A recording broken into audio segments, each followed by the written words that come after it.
if it weren't obvious before, I love off-road solid axle vehicles, and they tend to be a little bit pricier, and you don't want those things to get hurt when being parked or if you're in traffic. Now, my Jeep, which has been off of the road for almost 2 years now, I just put new tires on it and I'm about to do the axle seals in the rear. Still have it under the car cover so it won't get wet inside. But the one piece of tech that this vehicle was really missing before I put it back on the road was a dash cam. This dash cam here by Torvo had been sent to me by the company, and this is going to be a quick demonstration of what will probably be one of the better options for getting a dash cam for your vehicle at a cheap price that is also exceptional build quality and easy to install. So I'm sure a lot of you, if you're on the YouTube platform watching this, you're seeing tons of those dash cam videos of people getting rear-ended or insurance scams, or just people getting in accidents that they don't cause, but obviously without the dash cam footage, it would be really hard to prove that. I grew up in a state, Maine, which is a basically dual party fault state. So if you get in an accident and they can't prove who did it, then both parties are at fault. So no one's insurance gets charged, but you get left with the bill. Having the appropriate equipment to make sure that you don't get left footing the bill for something you're not the cause of is really important. So having a great dash cam is, in my opinion, a necessity on modern roadways, especially if you do a lot of driving. I do a ton of long haul driving. Not only in my Jeep have I done that, but also in my Ram. Now, some of the things you'll notice about this are it is a dual camera dash cam. So this comes in this nice little box. It shows you some simple wiring diagrams on how you would put this together in the way of wiring. And it shows you how the SD card goes in. Again, this is pretty easy to figure out. If you've done anything technologically speaking, this should be a breeze. Now, dash cams themselves don't stick directly on the windshield. They have this little plastic thin film, almost like a screen cover, that goes onto the actual windshield itself that the dash cam sticks onto. And my dog Titan is really sad because he's used to going in this vehicle and is not going in right now. We'll get in afterwards, buddy. Don't worry. So again, the packaging is super nice. This is a sub $100 dash cam, which is really rare to find at good quality. This has a 4K forward-facing camera, which is super important because most of the detail you're going to want is very fine because you're looking at license plates for the most part for indication. Now, not only is this going to be able to capture license plates, but this is a low-light sensor as well. So this camera, and obviously it has the clear plastic to protect the lens, is super low profile, but it can handle low light conditions, and it is 4K, so it can capture those really fine details that you would want to catch, like someone's license plate.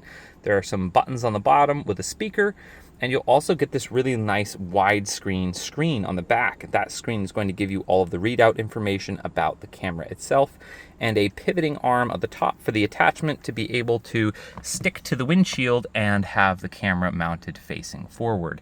Now, the windshield in a Jeep is actually really interesting because it's very vertical compared to most. So I'm going to install this and we're going to see how well this angles to the Jeep's windshield angle. Now, it does come with an SD card already pre-inserted, and let's pop that out just to see what we got inside there. This also has an app, so you can get all the information out of your dash cam in the app as well. This is a 64 gigabyte, and it is their brand, so that's a high read-write rate. I think they're like class SD10, I think they're called. I can't remember what it is, but there's some classification that allows you to read and write at a high rate of overwrite. This device also comes with the ability to do what's called crash detection. Most of them do, and this is not unlike those, whereby if you get in an accident or some large form of velocity hits the actual vehicle, which this is attached to, it will store the videos prior and after into a stored non-rewritable folder so that you can't write over that. So if you got in a bumper, fender bender, and then drove 40 minutes to the local police department to report it with the other person, it wouldn't write over that for you. USB Type-C, that's your power in, and then this is the front facing camera. Again, you'd peel off that 3M tape and stick it to this here, and I'll install all of this. I'm just kind of going through the unboxing part for you here, and you put that on there. I'll figure out probably the spot on this side of the mirror up at the top so it's out of my field of view, but still at the same angle relative to what I'm looking at the windshield. Now it does come with one of these, which I actually love these little things. It almost reminds me of the tool that you use to separate Lego bricks, which if you have one of those would work as well. But this is a tool to slowly tuck the power cable up and into the trim surrounding. So when the power line goes into it, I'll lay it up on the top and slowly tuck it in all the way around down through here, and then it will go in behind this A-pillar. This is the A-pillar at the front of the vehicle. And this plate right here, I have conveniently already run power to this section of the vehicle. But if you haven't, it's super easy to do. And I made a video about doing this a while back, which I'll also link in the description. And this is a pretty easy, I'm not gonna use that tool to do it. I'll use my pocket knife, because that will get into this little space a lot easier. But this is just a pop out here, and this pops out. Now on both sides of the Jeep Wrangler JK, there are these foam holes that allow you to use a long screwdriver to push through, and it will pop out into the engine bay right by the battery itself. Now you would probably want to have this on a fuse that would allow it to not overpower this function. And I have my connection point over here so that I can charge my phone on the other side. But this is a 60 amp connect through. I will run a secondary wire, which will go from that dash cam all the way through to the battery as a direct fuse, and have it so that it always has power.